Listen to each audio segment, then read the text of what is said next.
Hello दोस्तों, स्वागत है आपका कूल क्लास में।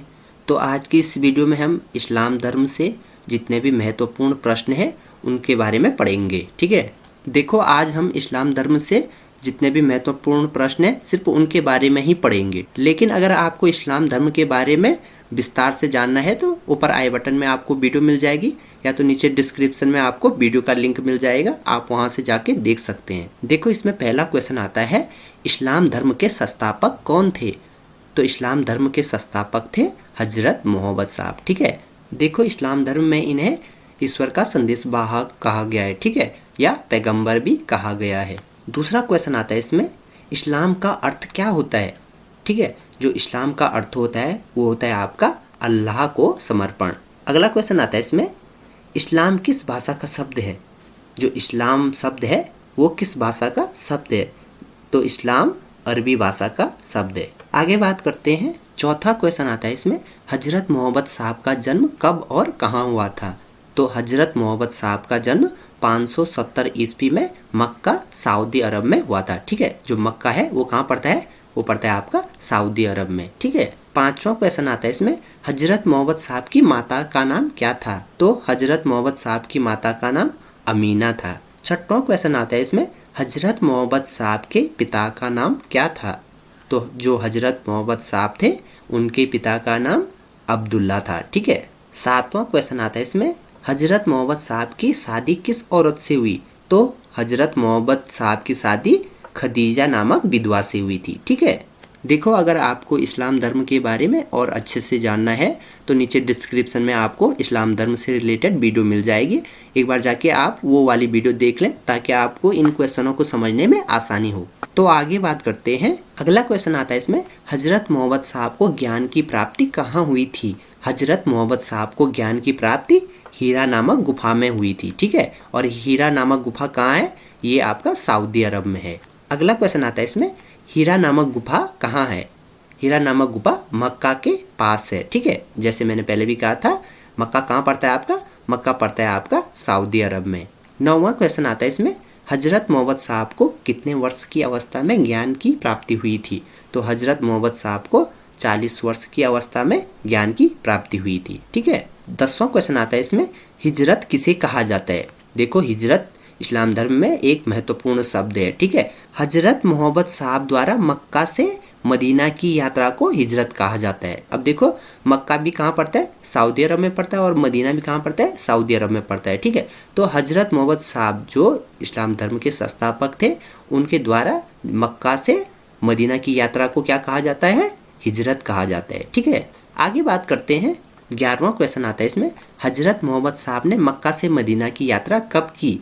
जो हजरत मोहम्मद साहब थे उन्होंने मक्का से मदीना की यात्रा कब की? 24 सितंबर 622 ईस्वी में। ठीक है, 12वां क्वेश्चन आता है इसमें, हजरत साहब की यात्रा को इस्लाम जगत में किस नाम से जाना जाता है? तो हजरत मोहम्मद साहब की यात्रा को मुस्लिम संवत या हिजरी संवत के नाम से जाना जाता है। ठीक है, 13वां क्वेश्चन आता है इसमें, हजरत साहब की मृत्यु कब हुई थी? तो हजरत मोहम्मद साहब की मृत्यु 8 जून 632 ईस्वी में हुई थी। 14वां क्वेश्चन आता है इसमें, हजरत साहब को कहाँ दफनाया गया? तो हजरत मोहम्मद साहब को मदीना में दफनाया गया, और मदीना कहाँ पड़ता है? सऊदी अरब में पड़ता है। आगे बात करते हैं, 15वां क्वेश्चन आता है इसमें, हजरत साहब के पवित्र वाक्य व उपदेश किस पुस्तक में संग्रहित हैं? जो हजरत मोहम्मद साहब है उनके पवित्र वाक्य व उपदेश किस पुस्तक में संग्रहित है? हदीस नामक पुस्तक में। ठीक है, 16वां, थोड़ा यहाँ पे नंबरिंग में थोड़ा गलती हो गई, यहाँ पे 16वां क्रम होना था। अगला क्वेश्चन आता है, इस्लाम का सर्वाधिक पवित्र ग्रंथ का नाम क्या है? तो जो इस्लाम का सर्वाधिक पवित्र ग्रंथ है वो कौन है? कुरान। ठीक है, अगला क्वेश्चन आता है इसमें, हजरत मोहम्मद साहब की जीवनी किसने लिखी थी? तो हजरत मोहम्मद साहब की जीवनी इब्न इसाक ने लिखी थी। अगला आता है इसमें, हिजरी संवत कितने दिन का होता है? तो जो हिजरी संवत है वो 354 दिन का होता है। ठीक है, आगे बात करते हैं, 18वां क्वेश्चन आता है इसमें, हजरत साहब की मृत्यु के बाद इस्लाम किन 2 पंथों में बढ़ गया था? तो हजरत मोहम्मद साहब की मृत्यु के बाद इस्लाम सुन्नी और शिया 2 पंथों में बढ़ गया था। ठीक है, 19वां क्वेश्चन आता है इसमें, सुन्नी और शिया में क्या अंतर है? पहला, सुन्नी पैगंबर मोहम्मद साहब के कथनों व कार्यों में विश्वास रखते थे। जो सुन्नी पंथ था वो हजरत मोहम्मद साहब के कथनों एवं कार्यों में विश्वास रखते थे। ठीक है। दूसरा जो शिया पंथ था, अली जो कि हजरत मोहम्मद साहब के दामाद थे, उनकी शिक्षा में विश्वास रखते थे। ठीक है। इसको थोड़ा अच्छे ढंग से समझे।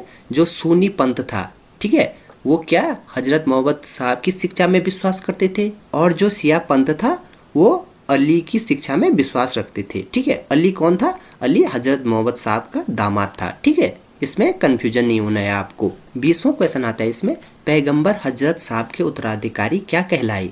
तो जो पैगंबर हजरत मोहम्मद साहब के उत्तराधिकारी थे वो खलीफा कहलाए। ठीक है। 21वां क्वेश्चन आता है इसमें, मोहम्मद हजरत साहब को कुरान अरबी भाषा में किसने संप्रेषित की थी? ठीक है। जो मोहम्मद हजरत साहब थे उनको कुरान किसने अरबी भाषा में संप्रेषित की थी? देवदूत जिब्रियल ने। ठीक है। आगे बात करते हैं। 22वां क्वेश्चन आता है इसमें, खलीफा पद को कब और किसने समाप्त किया?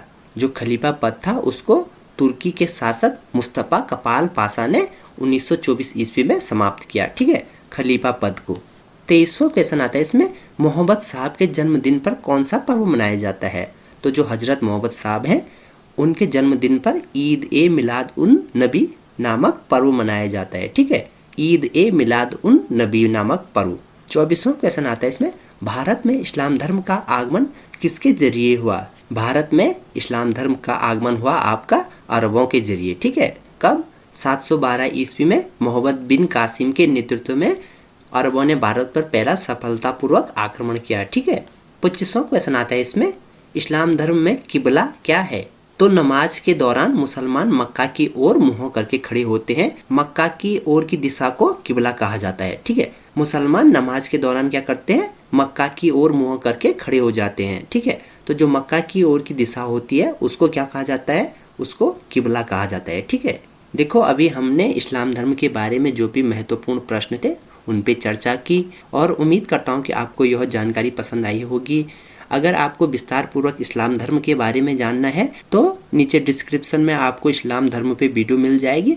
आप उस वीडियो को देख के इस्लाम धर्म के बारे में विस्तार पूर्वक जान सकते हैं। और अगर आपको यह वीडियो पसंद आई तो वीडियो को लाइक करें, कमेंट करें, शेयर करें और चैनल को सब्सक्राइब करें ताकि मैं लगातार ऐसी वीडियो आप लोगों तक पहुँचाता रहूँ।